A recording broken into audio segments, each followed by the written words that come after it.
Good day, everybody, and welcome to chapter 10 of the Gospel of John. Uh, I am recording this Sunday afternoon, which is rare for me, and I just had a council meeting and church and Sunday school, so I may be just a little discombobulated today, but I have a retreat this week, so I'm going to be on retreat. And so I wanted to get a video out, though, this week, and I think it's important as the 10th chapter of John is starting to transition into a deeper and bigger portion of the gospel where things, if you've been reading along, are beginning to really ramp up. We're about to get into the raising of Lazarus, where this will be almost the last straw, the biggest sign of Jesus besides the resurrection. But we're getting there. So things are starting to get tense, if you notice. It's starting to become more and more accusatory. Jesus is getting a little bit more, not defensive, but harsher in drawing his line in the Gospel of John. And things are getting tense. And that's all I could say is it keeps going back to that notion of who's in and who's out. And the leaders are really questioning him at this time. And Jesus is starting to say, look, you just don't understand. And there's no way you're going to understand. And so the fight is coming because we're getting closer and closer to Jerusalem. And the death of Jesus is about a chapter or two away. As I said, it comes very quickly in the Gospel of John. We get 3 Passovers, and then the third Passover is when the death of Jesus happens, and the supper, as we call it, the Last Supper, is going to happen in the very chapter of 12, and so I'm sorry, chapter 13. I just want to make sure as I was looking down. So we're getting very close to that time, which is, as I said, it's ramping up. And what's odd about the Gospel of John is most of the ending portion so from 13 and on, 13 to about 17, is Jesus's final lessons to the disciples before the beginning of the crucifixion narrative. And so I said last week we're going to kind of hurry through after the Last Supper, we're going to hurry and include all of Jesus's final teachings into one lesson. So be ready to read a lot in the next couple of weeks. But here we are in chapter 10. We're still, Jesus is still talking to those that he just declared blind. So this is following right in the midst of Jesus has just healed the blind man. We're still in this narrative. Chapter 10 is divided into 2 sections, really. Again, I don't know why people put chapters and verses where they did. I can't answer that. But we're still in chapter 9, technically, as Jesus is talking to the same group of people. Jesus has just healed a blind man. He's told them that they cannot possibly, the leaders cannot possibly see what's actually happening because they don't believe. And then we get into the beginning of chapter 10, which has some very famous sections of Jesus as the Good Shepherd. It's an image that we draw from a lot. Yes, the 23rd Psalm is all part of this, and yes, the David narrative is all part of this, but it really does draw from the 23rd Psalm. If we have to kind of nail it down, if you look at some of the language around it and look at some of the images around it, the one who guides, the one who lays down, the one who leads, these are all kind of images that are there. So we have 4 I am statements in this section. 2 of them are exactly the same, and he uses them twice. But we also get this kind of mix-up that John likes to do. So not only is Jesus the gate, but Jesus is also the shepherd. So we get this twice. So Jesus saying, I am the gate twice, and then Jesus saying, I am the good shepherd twice. Jesus is the both and. We had this before where Jesus was three different things at once. And so for the Gospel of John, Jesus uses a same image and will place himself into different parts of this image. But if you kind of narrow it down to what Jesus is talking about, right? Jesus as gate and Jesus as shepherd both serve a similar purpose, right? A protection is there, especially as a gate and a shepherd. A shepherd would keep stray wolves away and those that were looking to harm the sheep. Shepherds also often stayed up to guard the flock, and were often young children during this time. Shepherds were not highly looked upon. I wouldn't call them outcasts or anything like that, but they just weren't a high, an important job. Even though the connection to David was strong, shepherds were not very well regarded. So Jesus placing himself as the good shepherd is very scriptural, but it's also a very lowly job, is the point. It wasn't looked as with favor, but they were definitely needed. And so shepherds were important in society in that you needed a shepherd to guard sheep. Because without sheep, you don't have milk, you don't have wool, you don't have clothing, you don't have any of these things. So you both needed a shepherd, and they weren't looked upon very favorably either at the same time. So Jesus calls himself a gate and a shepherd at the same time. And the emphasis, though, is that this isn't just a hired job. Jesus is not a hired hand. This is a calling. This is who Jesus is. This wasn't something that was assigned to him that he's just doing for the sake of the job, but this is who he is. And the idea is it's contrasting between those that were in religious authority at that time, who were hired and paid and expected to do this job. This isn't just a job to Jesus. This is his identity. He is the gate. He is the good shepherd. And especially the image that's there, the one who can lay down his life and take it back up again. All of these images, of course, are pointing towards the cross and the resurrection. In other words, Jesus isn't doing this because Jesus has to. This is what Jesus will do because it's expected of Jesus. Jesus will go to the cross due to expectation and desire rather than atonement or anything like that. This is the role of what Christ or Jesus is to do.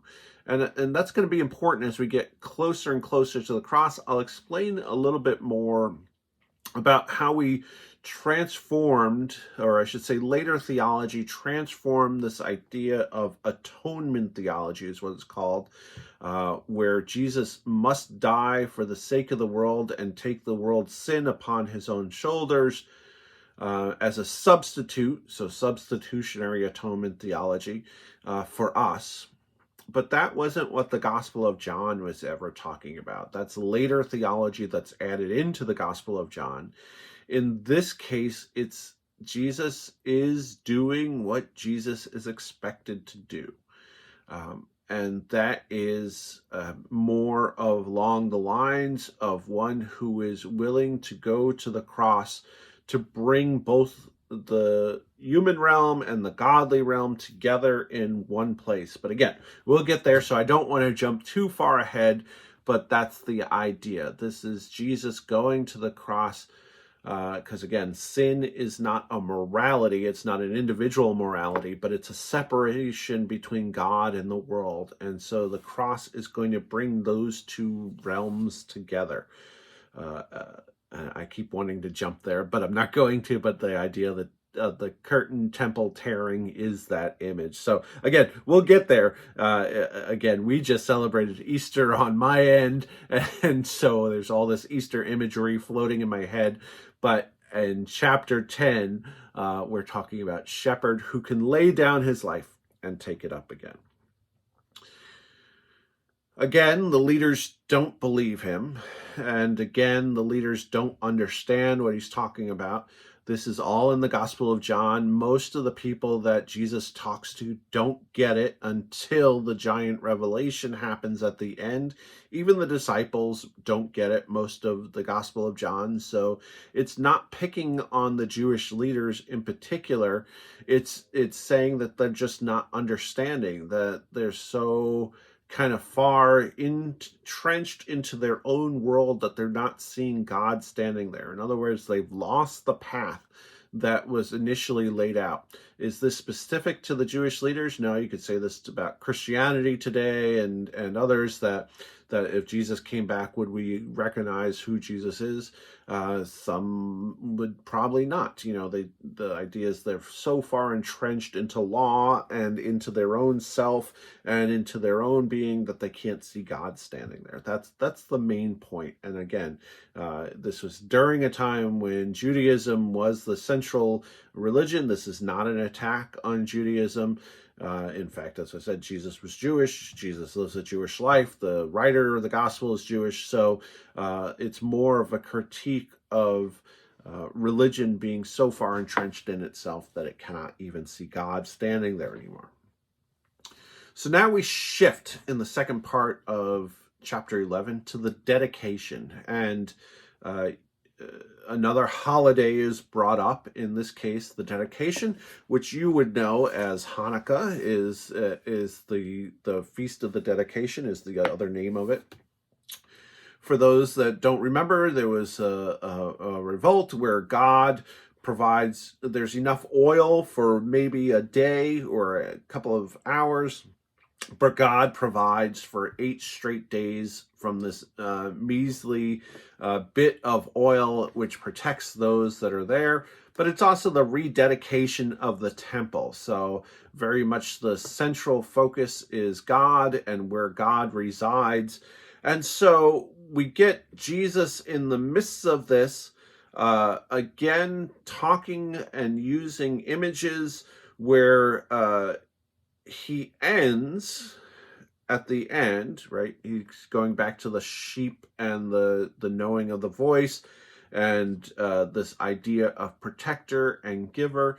But then he ends the whole thing with the Father and I are one, which is dangerous language at this time. The leaders are ready to stone him for blasphemy because he's placing himself in the role of God. And that is just not something you do. But Jesus, again, is put on the defense. How dare you kind of say such a thing?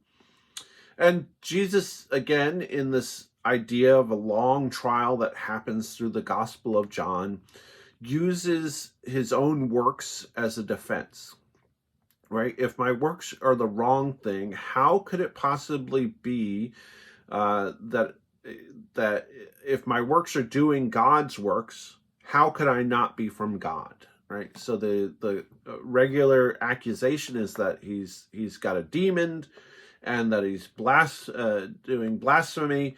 But Jesus keeps saying, would a demon be able to do this? And if it wasn't God's works, whose works are they? And they can't discredit him because all the works that he's doing are good works, and they're what is expected of God.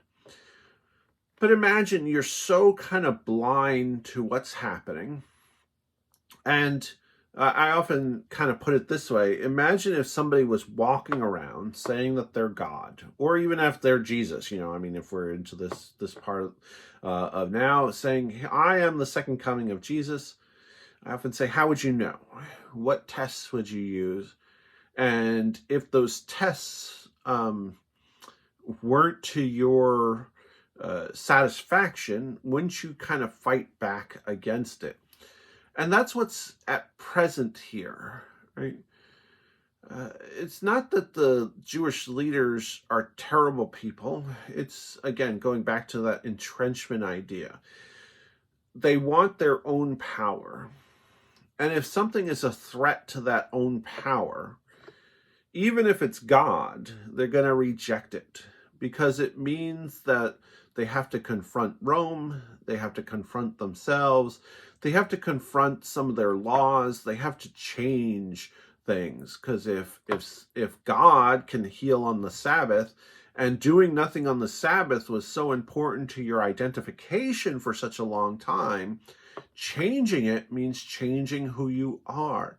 And to change that is difficult. I mean, try changing something about your own identity that you've had for generations, and you'll see why there's such resistance. Because, and I keep going back to this because so often people want to paint the Jewish leaders or the Judeans as bad guys in the Gospel of John. They aren't bad guys. This is an infight. So the Jewish followers of Jesus are fighting with the Judeans or the Orthodox Jewish people. And so there's some slings and arrows that get tossed this way. But the idea is you're not seeing what we're seeing. And what we're seeing is that God was present in Jesus, and you are not seeing that. In fact, all of Jesus's teachings pointed to God being in Jesus. And so, as long as you're not seeing that, you cannot be part of us. And that's all what's coming here, right? To a head in chapter 10. The leaders are going to stone Jesus because they can't wrap their heads around the fact that Jesus is doing all these good works, calling himself and directly linking himself with God when he's just a person. And none of the scriptures point to this person being born where he was born and doing, even though he's doing everything that the Messiah is supposed to do. If you're not ready to welcome a Messiah, you'd reject it too. And that's whenever I kind of preach on this mentality, that's what I say. If Jesus walked into our church today, would we be ready to accept who Jesus is? Especially if it's not the image that we have, even though Jesus is doing all the right things and everything that we said, we'd still reject.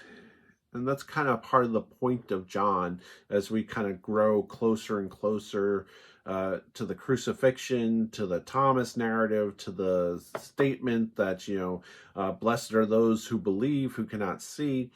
All of these things are wrapped up and coming all within John, right?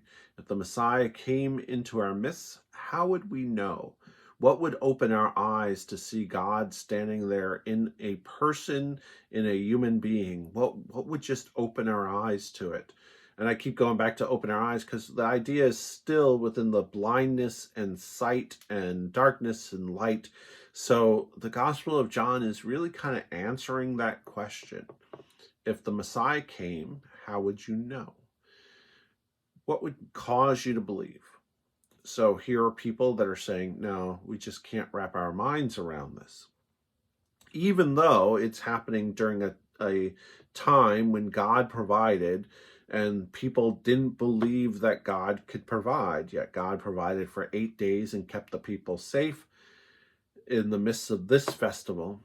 They still can't see and still can't believe that this is the Messiah. So, next week, chapter 11, a very, very important chapter in the Gospel of John, as it's the raising of Lazarus. And so we'll see you next week. Read up on it. It's a big one. So take care, everybody. Enjoy.